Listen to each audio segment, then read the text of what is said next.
Welcome to the One Idea Way podcast in collaboration with the Institute for Professional Excellence in Coaching, or iPEC. No, this is not the voice of Luke Iorio, although you'll be hearing his voice shortly during this week's interview. This is Jenny Wiley, Director of Community for iPEC. And this episode is from our Energy Explorer series, where we connect with our iPEC coach community and share their unique stories. So this time, Luke and I had the pleasure of connecting with Megan Murphy, and she's the founder of the Kindness Rocks Project. You may have heard or seen of this project before. It's basically where people paint rocks with inspirational messages and leave them for others to find in public spaces. And personally, I've even ordered one of the Kindness Rocks project kits, and I actually even used it with my kids this past weekend while we were camping. It's really fun and meaningful. Well, did you know that Megan is actually a graduate from iPEC's coach training program? And what started as her daily personal joy practice, writing messages on rocks that she would like to hear and leaving them for others to find, has really evolved into this meaningful and special movement that now has created a global impact. So how can a seemingly simple act create such a ripple effect? Well, spoiler alert, the simple answer is we're all connected. And we are able to dive into that in our conversation with Megan. So listen on for this awesome interview. I know that you'll feel inspired and energized by the end of our time together. Enjoy. We are here on our Energy Explorer series, which has been such a phenomenal series to be able to get to experiment with. Today, our series is called The Ripple Effect of Kindness: How a Personal Joy Practice Creates Far-Reaching Impact. And so we're very, very excited to dive into this interview today with one of our iPEC coaches, Megan Murphy. So at iPEC, our mission is to raise the consciousness of the world one person at a time. So not only are we certified professional coaches, we're a community of helpers with big hearts and really amazing, unique, and diverse stories. So this Energy Explorer series is about highlighting the coaches who are in our community, who are using their unique gifts and talents and their individual callings to live their purpose. So whether you're part of our iPEC coach community, or you're interested in becoming a coach, or you just really dig these types of high conscious conversations, you're totally in the right place. So let me give some quick introductions and then we'll dive into our interview today. Joining us today on my left is Luke Iorio, president of iPEC. Luke is a dad, a spouse, an entrepreneur, a conscious coach, blogger, podcaster, and wide-angled observer, and enthusiastic participant in the game of life who seeks to ask and answer what's truly possible. Luke is now the president of iPEC and continues to get out of his comfort zone along with our community of more than 15,000 coach graduates. And we are so honored to have you as one of our conscious leaders. Welcome, Luke. Always happy to be here with you guys. Awesome. And then Megan is on my right. Megan Murphy is a women's empowerment coach, business mentor, and kindness activist. She's also a meditation instructor, author, and lecturer. And she's a business mentor for SCORE and creator of the Kindness Rocks Project. She's the author of A Pebble For Your Thoughts: How One Kindness Rock at the Right Moment Can Change Your Life, and the Kindness Rocks Journal, an interactive space to work through difficult times and create inspiring messages to share with others. I got a little mush mouth there, but both sound incredible. And so I also have to say, I got my kit, my Kindness Rocks kit. And so I'm really excited to be experimenting with that in my kids. So Megan, thank you so much for sharing the space on the Energy Explorer series with us today. Well, thank you so much for having me. I am so honored and grateful to be here with you both. Absolutely.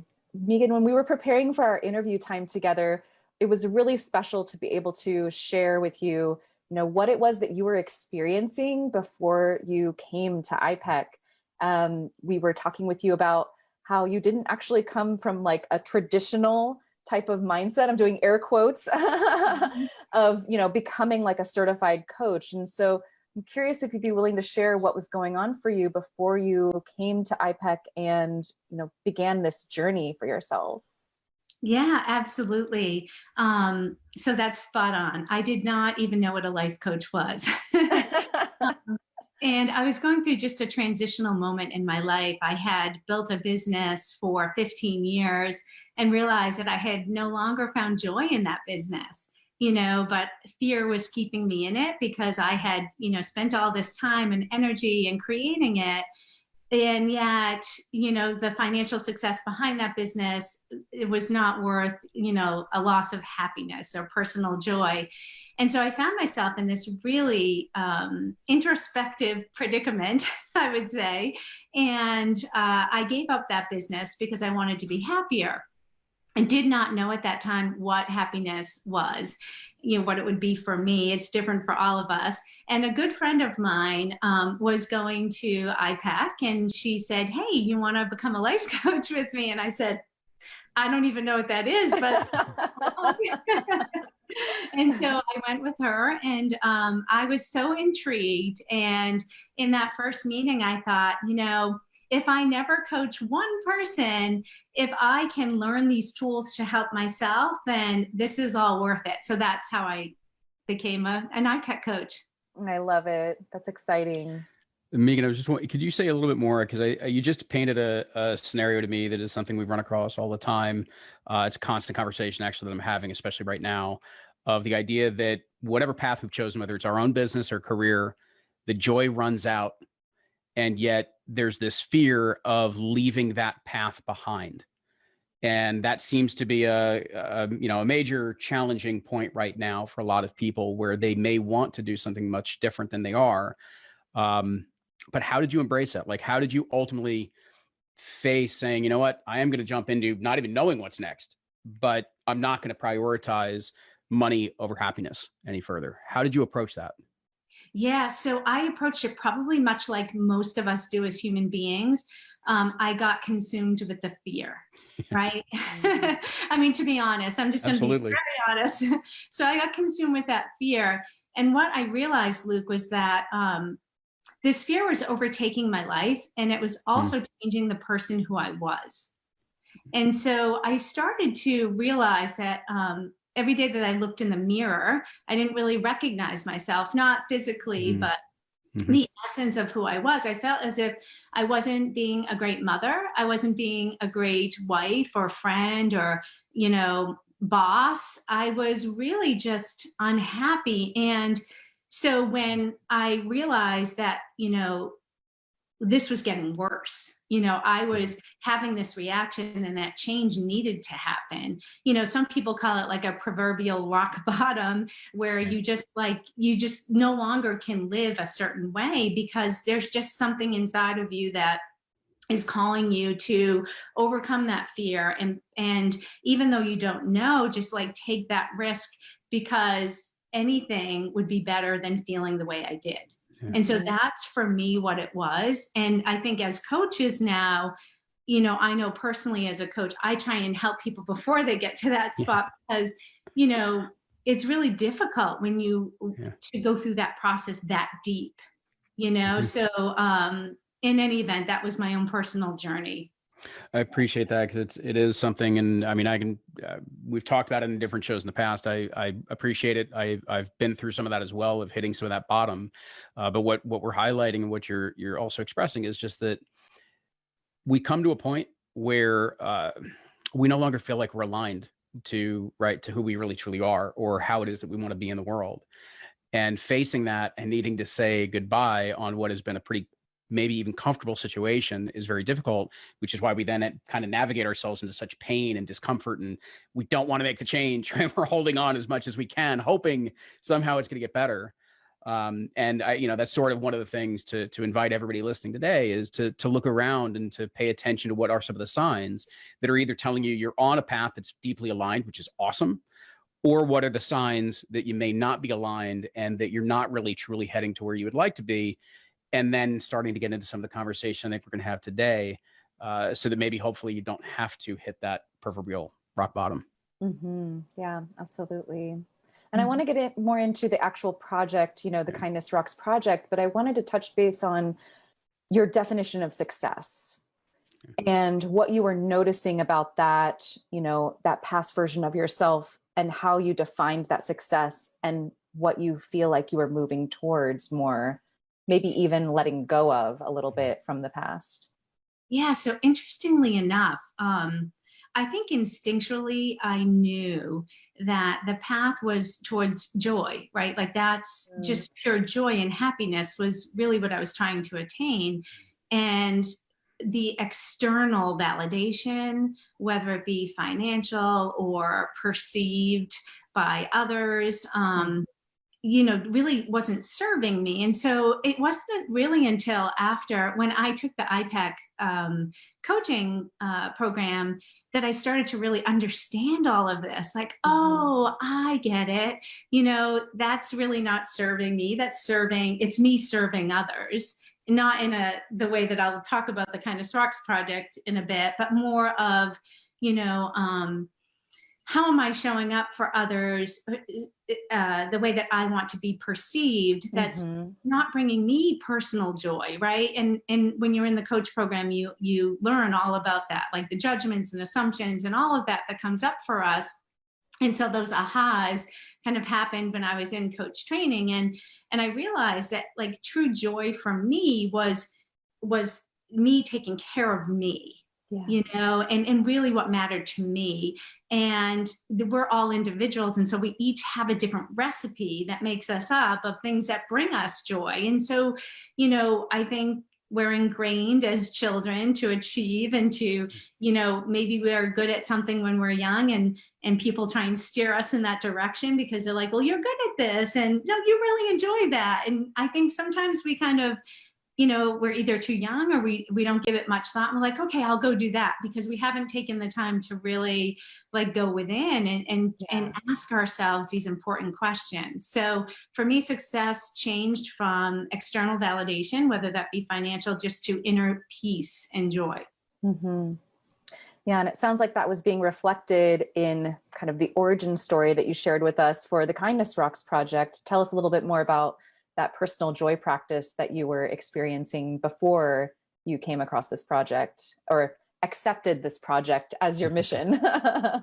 So I need to share this story. I shared it with you guys already, but it's interesting that, when I was in iPEC, we had to do a project. And the project was to kind of like uncover what your gremlin was. And that gremlin's like that major thing that you feel like I'm not good enough, right? And so I didn't realize that most people like drew a poster or brought in, like whatever. They wrote a note. Whatever interpretation, exactly, right. Being the overachiever that I am, I actually created this like video production at the beach where and it's actually on YouTube, you can find it. It's really funny to look back on, but it's also a precursor to this program. So basically, I went to the beach and I was walking and I was like expressing myself about all the different heart rocks on the beach and how each one is different. They're perfectly imperfect. And so it was like this process of like, being perfectly imperfect is who we all are. So anyways, I made this long video for that class. And I remember my instructor's face the day that we had to present. So I'm like, lights, camera, action. And they're like, what? And, I handed out heart rocks to everybody. I would have given them popcorn if I could have, but I made them sit through my production. But interestingly enough, that was prior to me starting the Kindness Rocks project. So that was like a seed during my coach training that I didn't know was ready to blossom. And so it was really interesting. It was like this big introspective thing that would soon reveal itself. Yes, absolutely. And you had shared with us that, walking on the beach and looking for those heart rocks, like you shared in the icebreaker question, was just part of one way that you showed your self-love. Yeah, exactly. So, at the time that I did not know what I was going to do and I gave up my business, the only thing that I knew to do, and this is what happens when we hit these really, delicate life moments, is you have to go to the present moment and what can I do right now? And for me, it was as simple as putting on my sweatpants and going for a walk on the beach. I was like, okay, I can go for a walk on the beach. So that's what I'm going to do to fill my time right now. And I remember when I got to the beach, it was like I had never been to the beach before. I was seeing everything through new eyes, and I was smelling, the ocean, and I was feeling the sand in my toes. And I was just having this moment with the beach, like, this feels good. And that was kind of, again, talking about seeds. That was like a seed for me to be like, okay, I need to water this because this feels good. This is happiness. Okay, I'm on the right path. And so as I was on the right path on the beach, when I started to find those heart rocks, I was like, oh, and here's another seed. Here's another thing that makes me feel happy. And then I had this really introspective revelation, because prior to all of this, my parents had passed away when I was in my early 20s. And what happened is I treated grief the way that most of us do. We don't want to feel grief, right? So we do everything to stop feeling that. And so that's when I started my business. And that's when I started having my babies. And so I kept myself super, super busy so that I didn't have to feel. So now, after 15 years of my business, coming to this big life moment that I didn't know what to do, walking on that beach, asking for signs and messages from my mom and dad, because I thought, well, maybe they can help, because I don't know. And calling anyone who can give me some help here. Mom, dad, God, universe, whoever. Google. And so when I found the heart-shaped rocks in sea glass, I was like, that's a message, that's a sign. But what I realized the messages weren't coming outside of me. They were coming inside of me. I was starting to get quiet enough to hear my own intuition, my own voice, my own guidance. And in that also, again, talk about seeds, that felt really good. And when I started listening to that, and going back to your book club book, Big Magic, that's when the inspiration kind of swirled around. And that's when I started noticing other people walking on the beach.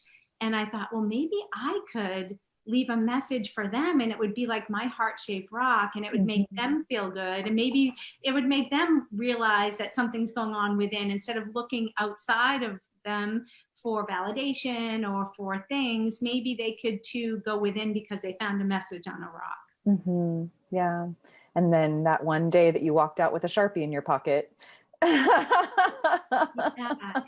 so that's what happened. So day after day, I would go and I would find my heart-shaped rocks. And then that one day, I am a mom. So what we do as mothers is we always make sure that everybody has what they need. So I pack Kleenex and snacks and my phone and anything in case, God forbid something happened.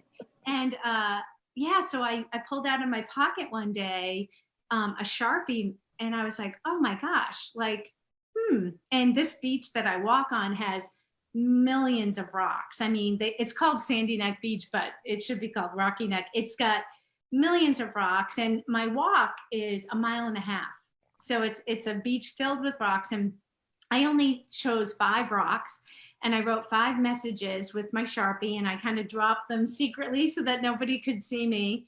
I was, a middle-aged woman. It seemed kind of odd to me. So I'm assuming it would seem odd to others. And I dropped them. And then ironically, that night, a friend of mine found one of those 5 rocks.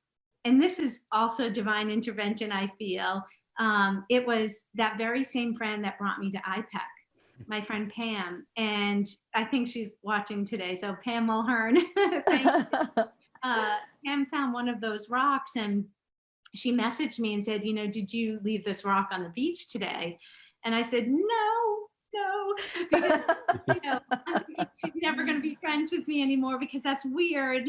And she said, well, if you did drop it, I just want to let you know it really helped. I was having a bad day, and I thought, okay, I think that I'm going to continue to do this. So Beautiful, beautiful. And now the Kindness Rocks project is a movement. And so we get to dig into how this original idea, this acceptance of this project, this idea, this inspiration has created such a ripple effect, and how you use your coaching skills in what you do today. And that's the magical part, Jenny, right? Because, Yeah. had I not gone to iPEC, first of all, to learn tools for myself that I needed at that time. I mean, I completely needed. Had I not gone to iPEC to learn that, had I not been aware of everything that was going on inside of me and being able to kind of like work through it through the tools that I learned, this project may not have ever been born. And in addition to that, all of the people that now reach out to me, I mean, so it changed from like my personal hobby to make me feel better to this international movement where amazing people, like the kindest, amazing community ever, all around the world are doing this. And so when they drop their rocks in places, people reach out to me and they say, I found this rock today and I have to share my story with you. And a lot of them are really like heartbreaking. And they're looking for someone to be listening to them. They're looking for somebody to say, you're not alone and I'm here. And all of the tools that I learned in iPEC, I need for this movement. So it's like, thank goodness that came. I feel like everything kind of fell into place, back to big magic. Like the universe wanted this project to happen because of all the crazy things going around in this world. We needed something to connect us all to one another, but I needed to be ready and have the tools to do this. Absolutely. Yeah. And being a coach and being able to hold that space for others so that they feel validated and acknowledged in their experience and can go within to find their own answers is so powerful and meaningful. Absolutely. Absolutely. One of the things that just kind of jumped out at me, and I don't know if this was, I'm not sure if I realized this when we were kind of talking before we set up the interview today. It's interesting that you describe, after, losing your parents and starting your business and keeping distracted and things like that. I didn't connect it to then later on when you left your business, that period of time that you essentially had that created as much space as it did.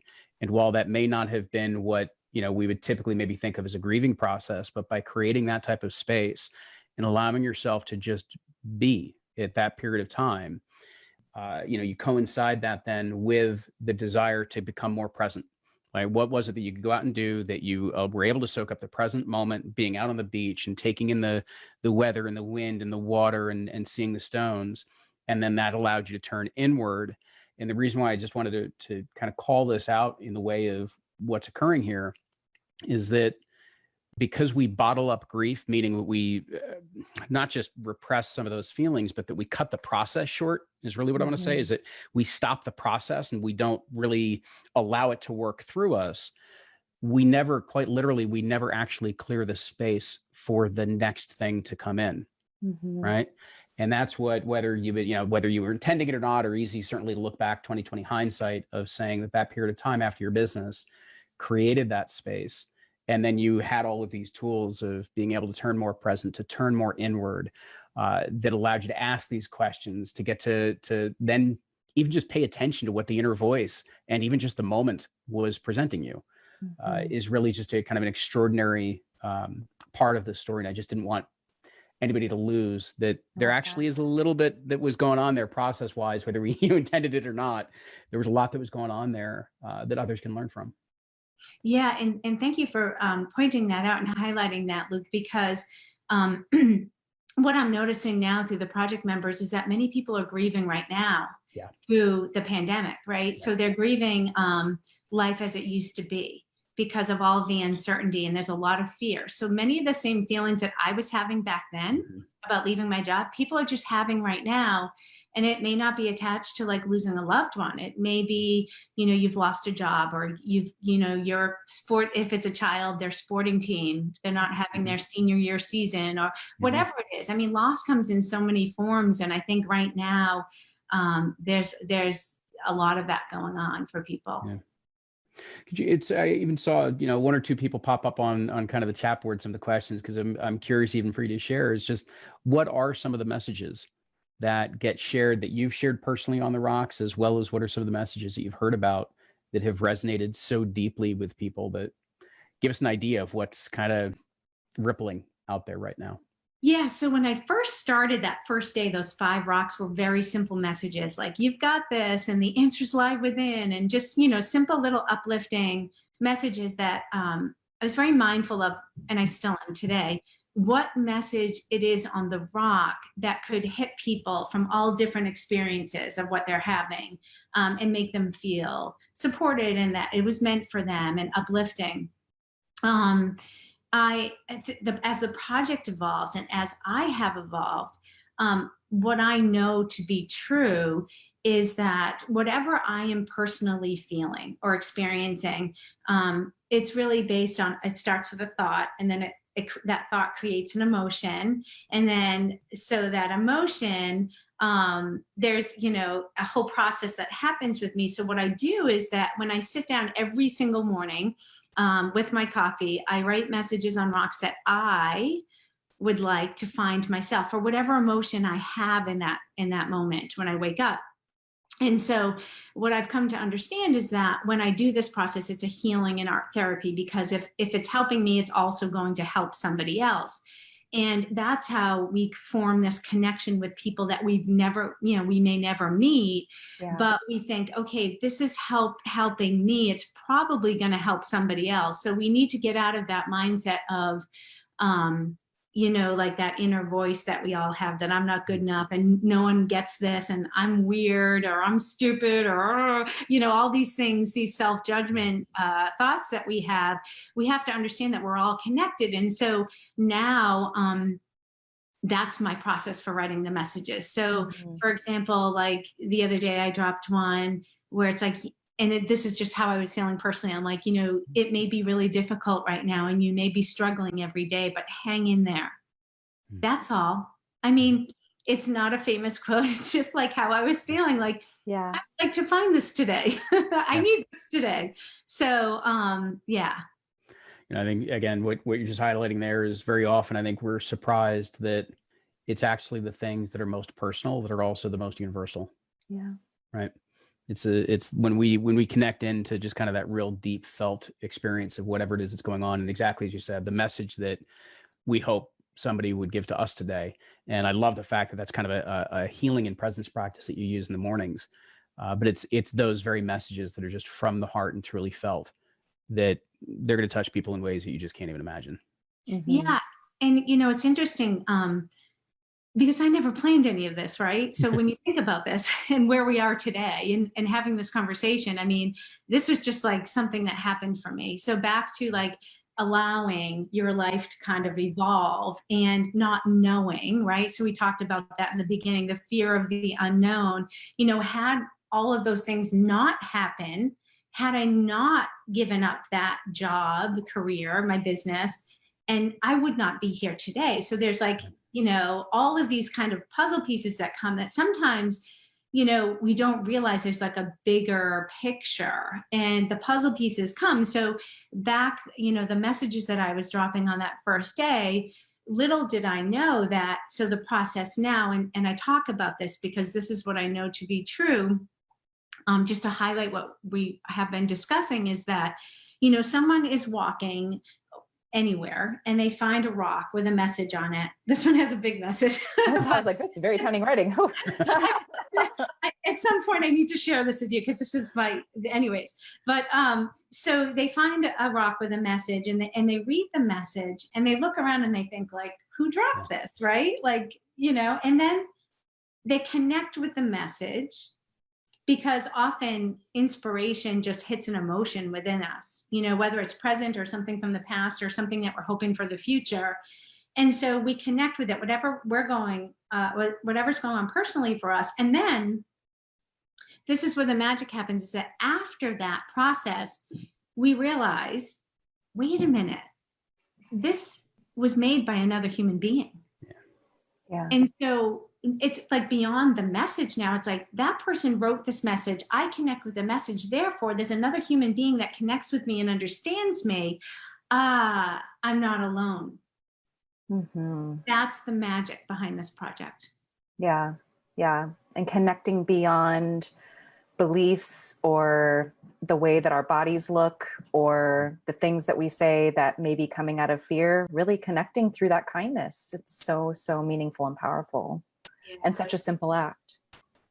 Yeah. And who knew, right? Something as simple as this. I have so many people that say to me, like, this is so simple but brilliant. And I'm like, I know. And I don't say I know because I'm taking credit for it, because like Liz Gilbert says in her book, Big Magic, we're really giving her a lot of shout outs today in this. But relevant. One of my favorite things that she said in that book was that, things want to be created. And so they like kind of go through the universe and they tap people on the shoulder or through their intuition. And they're like, hey, pay attention, you should do this. And we're too busy, or we're too in our own heads, or like, I can't do that, or whatever it is, that we don't pay attention. And then someone else might go and do it. And you're like, well, I thought of that 5 years ago, So Right. for me, it was like, I was just open. I was on the beach and I was like this. I literally was this on the beach. Like, what do you want me to do? And then this is what it is now. So, and it's not me. I mean, I'm a part of this movement, right? I'm a puzzle piece in this. There's something in what you said here, but also something you said before, and because there's yet another theme that I just see in there that's so critically important. When we allow that fear to rule us, to hold on to what was, so we hold on to not just what was the career, the business, the relationship, or what have you, but we also hold on to what we believed the future would be based off of the path we were in. So meaning holding on to a future that hasn't yet come. When we do that, we only pay attention to those things that move us in that direction. And so it's right. We get that tunnel vision kicks in, and we quite literally, using the phrase of the day, since Liz Gilbert apparently is sponsoring us here, we don't let the magic in. Right. I mean, quite literally, right? At any given time, there's parts of us from inside of ourselves. There's serendipity. There's the universe, whatever you want to ascribe it to. There are ideas want to be birthed. Things want to be created, exactly as you said, and they're around us all the time. But if we're only attaching ourselves to what was and where we thought what was leading us to in the future, we just cut off this whole universe of what's trying to find us today. Right. Yeah, it's funny, Luke. Thank you, because that was a thought that I had before too. This is one of those conversations where, I mean, if everybody could share their thought bubbles right now, right? Right. Everybody in this chat, we're all having these like thoughts that are happening. I wish we could invite everybody. I don't know if Tony Robbins, she's got like this room full of people, and I think that would be so cool, and everybody was talking. But because I'm sure everybody's having these thoughts. I mean, for me, it was, like I too, we've been ingrained, right, in our conditioning to like have a goal, take steps towards our goal, and keep our eye on that prize. What does that look like, right? But we can miss, if we're only focused, tunnel focused, we can miss the peripheral. Yeah. And so sometimes the peripheral, right, is that, I'll just use an example because I have dogs and I take them for a walk every day in the woods, right? And so we go down this path in the woods, and it's a really wide path, and lots of people have traveled this path. But you know what? Like, I have one of my dogs is a rescue, and she's a little bit skittish, so sometimes she might get anxious. And so sometimes I have to take like that little path to the side that like, is it a path or isn't it not a path? But sometimes I have to think this way, like, oh, wait, I think there's a bunch of dogs up there. I should probably go this way because, Sugar might get in a fight with another dog. And hey, I haven't been this way. So, and then I go down that path, and then something lovely happens. I end up at a pond where my dogs can go swimming. That's just an example. Yeah. The peripheral paths sometimes lead us to like a much better destination that's meant for us. And if we're always going down that major highway that we think we're supposed to be going down, we may miss some amazing things in life. Mm-hmm. Absolutely. It's so inspiring. And it's really an invitation for us to be curious in our lives and to practice that curiosity every day without being attached to an outcome. Yes. And that's the other element of this project that it really resonates with me. Yeah. The fact that you're putting these rocks down, whomever is putting these rocks down, not knowing who's going to pick it up also, or if it will ever be picked up, and being completely okay with that. Yeah, and it's interesting. I mean, this is a funny story. Like yesterday, I was sitting in my living room and I was just kind of scrolling, answering people on social media, and the TV was on in the background, and the Tamron Hall show was on. And I wasn't really paying attention because I was on my phone. And all of a sudden, they did this whole episode about this woman in Colorado that, you know, she was sharing with everybody her inspirational moment that when she goes for her runs, there's all these little rocks, you know, with these messages around. And I was like, wait, what? And What's happening? because again, like, and this is a point I really want to make. This is important. So everybody pay attention. This is on the test. So not being attached to the outcome. So when this started to become a thing, right? Like, so when I'm watching, I see this on television, and she's talking about this woman in Colorado with the painted rocks on the trail. Like, that's amazing. There's no ownership, right? Like, there's no like, hey, that's mine, or this or that. And so that's another thing that we go down the super highway of like control, right? Like, we need to control this, and this is mine, and you can't have that, and competition, and all of these things. And so but let's go within. What feels better, right? It's community, it's inclusion, it's diversity, like, of different opinions and different people and different walks of life. And so when this personal hobby started to become more of like a movement, you know, I said, here's what I'm doing. Go do this. Here's all my information. Go do this in your community. Start your own rock painting group. Do this. Like, what I have here, because my intention is to just bring some light into the world. You go do this, right? And so that's where the energy of this grew. I didn't say, well, this is me, this is mine, you can't have this, or you have to do it in this way. That's I think too many of us get stuck back in fear. Luke, let's go back to fear.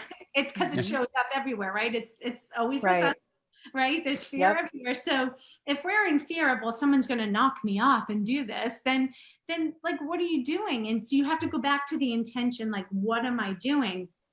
Nothing brings me more joy than to see that on the television from a woman in Colorado. Like,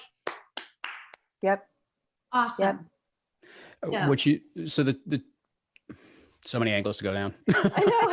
I'm going to pick one, I promise. I guess there are two things. The first is where you ended, which is that when we recognize that some of our most magical moments, the things that we care the most about, that are most meaningful to us, are not about some external or quantifiable goal that we're trying to achieve, right? Those are not the moments that make magic. Those are the things that we've been conditioned and taught that we have to go chase. And so to be very clear on what is the real intention, the real energy that I am trying to put into whatever it is that's being created or birthed, it keeps us honest, it keeps us aligned, and it does move us more into this other space as opposed to control.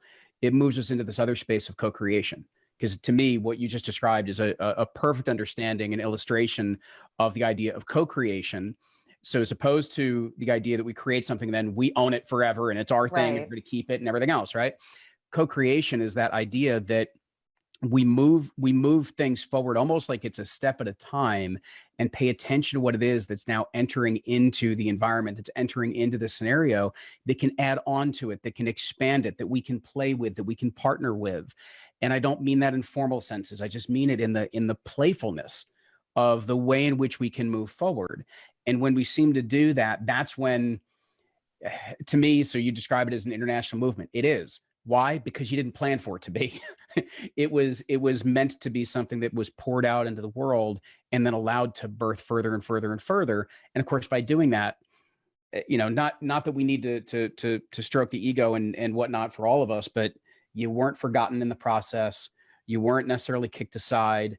You have benefited from any form of abundance in the many different ways that can be defined as part of this. And it actually births so much more of what we need at any given time and what we really truly yearn for and long for, by not trying to control it, by not trying to hold on to this and attach to it and say, okay, now how am I going to go monetize this? Now I'm going to go do this. Now Instead, it was just being very present, much like how this was birthed, being very present and seeing what was unfolding, and then finding the way of dancing with that. Right. Right. Absolutely. And it wouldn't be, this project would not be what it is today without the energy of many, because Absolutely. the things that people are doing with this are amazing that I could never in my wildest imagination come up with. I mean, I'm not that smart. I mean, I am just in awe, and it's an absolute co-creation. It's an absolute project that wanted to be birthed. I think it's healing so many people. And, you know, I just, every day when I walk the beach, I have this thing that I do other than looking for heart-shaped rocks. I say out loud, you know, thank you. I'm grateful for this, to be the facilitator of this. And I'm listening. What's next, you know? Mm-hmm. Yeah. Some others are sharing some other projects that are equally as inspiring and inclusive and expanding from that connection space. The example of throwing pennies while you're out on a walk so that others can find those pennies, or leaving beautiful flowers for others, you know, anonymously. And all of them come back to this concept of kindness. Yeah. And so I'm curious for both of you, what do you think is behind this just beautiful, you know, emotion of kindness, and why is it so easy for us to share, yet sometimes so difficult for us to tap into when we're trying to work together with others? I would just say that just in today's culture and everything, being kind can be, a lot of people see that as a weakness. And so there's a vulnerability behind that, you know, whether it be in corporations where, you know, if you're being too collaborative or too kind, sometimes you can be viewed as weaker and get taken advantage of. And so people feel from their past experience, again, it's like, you know, we make these judgments that because something happened to us in the past, it will happen to us again. We may say, I don't know, I got burnt before, so I can't really be kind in this situation. I know that comes up for me personally sometimes, and I have to really get quiet again and think, well, that's not true, that it's always going to be that way. So I think kindness can make us feel vulnerable, but it also can make us feel just alive and happier and more joyful. And so that's just my personal thoughts. Yeah, absolutely. And I think that vulnerability, I think, is such a key word in terms of something that we're all coming to face and understand in different ways in this present moment. But I mean, if everybody out there, I mean, you just think about how much you enjoy being seen for who you really are, or for what you're going through in any given moment, right? How much you appreciate that sense of connection with others, with other people's humanity, and the fact that you are not alone, to Megan, what you said before. When you think about those things that are so core to who we are, that do connect us to one another and that enrich our lives, what it's asking is for somebody to go first. Yeah. Kindness to me is going first. Being, you know, putting something even so simple out there as a rock with a message that would be important for you to receive today can be something where you're allowing yourself to be seen, to be vulnerable and bold in the same moment, and say, here I am, world. And I think the beauty of this project is you can actually do that in both a simple as well as a kind of a baby step kind of way, right? It's, you know, you don't have to go stand up on stage in front of 1,000 people and say, here I am, right? You can just do these nice little steps, but it's this opening up process. And the more that we do that, and kindness opens us up in these ways, I think what we will see on the other side of it is something beautiful, which is what the project is revealing. Absolutely. Yeah. I think that in this day and age too, with social media, because social media can be filtered. I mean, most of it is filtered, let's be honest, unless it's Brene Brown that you're tuning into, when she talks about shame and vulnerability. Like most people, they just paint the picture of, look at my happy life. Yeah. Right. I'm so Highlight happy. reel. And yeah, that's like a snapshot of a moment. And so what can happen, I think a lot of our youth, it happens for middle-aged people too, that we feel less than, and we feel vulnerable as a result of that. Like, you know, that doesn't feel good for me, that these people are having fun, and so like, what does that mean? And so, I personally share a lot of my vulnerability on social media, because that's when I have the most connections made, because that's when people then open up with me and they say, thank you for that. Like, I too feel this way. And you know what? Nothing makes me feel better than to do that. So using it as a platform to keep going first and spreading that kindness. Absolutely. Love it.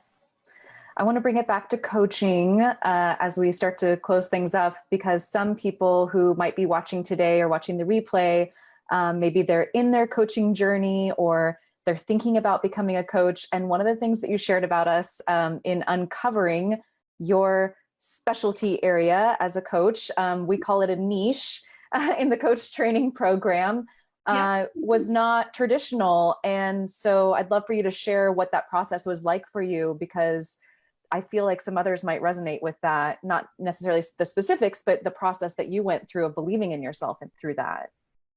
Sure. So the niche just felt very confining to me, because I had no idea. So I started to go back down that rabbit hole of like, I don't know, which is what brought me to iPEC, right? Like, what? Like, I don't know, like, like, universe, tell me what my niche is. Like, I don't and I know that my friend Pam had a very similar experience, that we were caught up in that, right? Like, we were like, what is it that I'm supposed to be doing? But again, we were looking externally, right? Like, well, externally, like, oh, if I'm an executive coach, I can make big money, for an example. But that's not why I'm doing this. Oh, wait a minute. Okay. Like, this is my thought process, right? Like, well, I'd like to support women because I'm a woman and I understand women. Okay. So it has to do with women. All right, well, I've got that far. Like, it was like this whole thing for me. And what I really needed to do was like not think about it. I just needed to be. And again, talking about that path, like, let it unfold. Like, I have these tools, these coaching tools, right? I spent a year acquiring these tools, and that's great. Now I need to put them into action for myself, right? Now I need to stop judging myself or making assumptions or looking outside. I need to go through that own personal journey, which, it can be difficult. Like, a therapist can't really be a therapist for themselves, right? So I had to go through a process with my friend Pam, who she and I went through coach training together. And to this day, I think it's been I don't know how long it's been. I'm not even going to say how long it's been since I've graduated. Time is kind of weird anyway, so.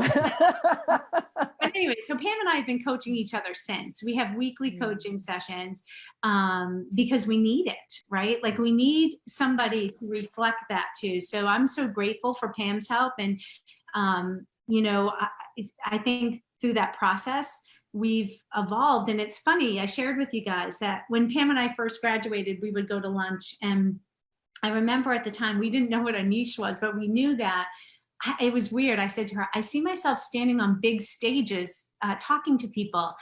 And I said, like, not one-on-one coaching.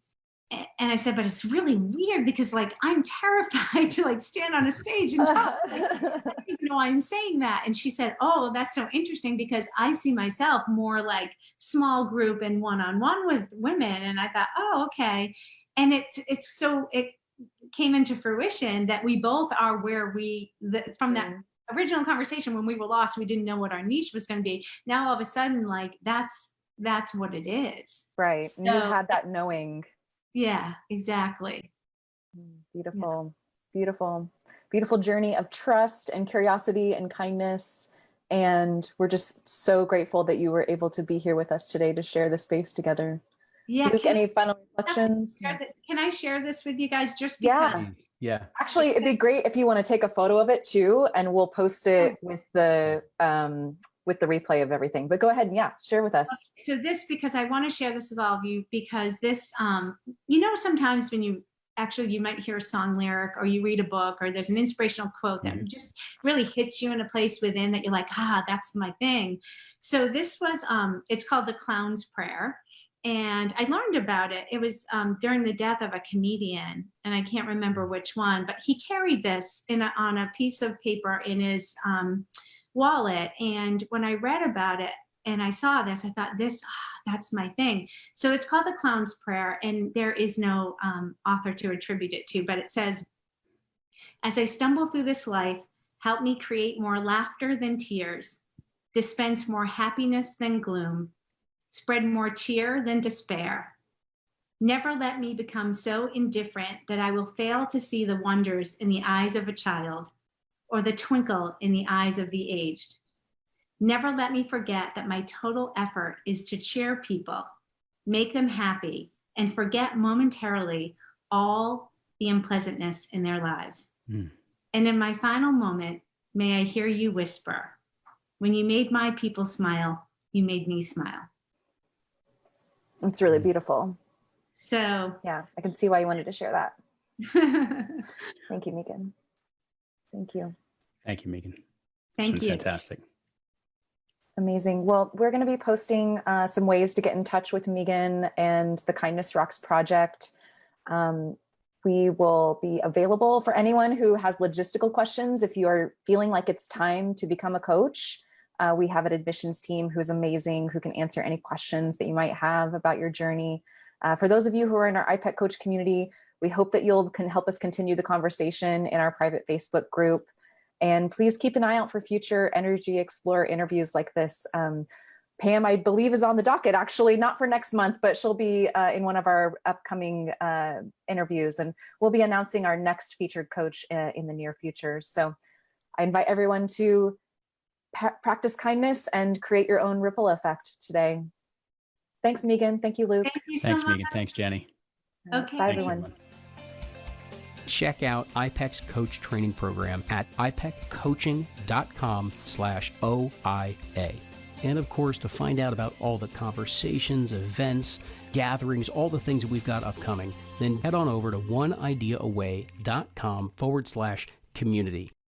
Thank you for listening. I hope you've enjoyed it. And if you have, please do us the favor of subscribing, reviewing the show, as well as sharing insights or comments that stood out for you in this episode.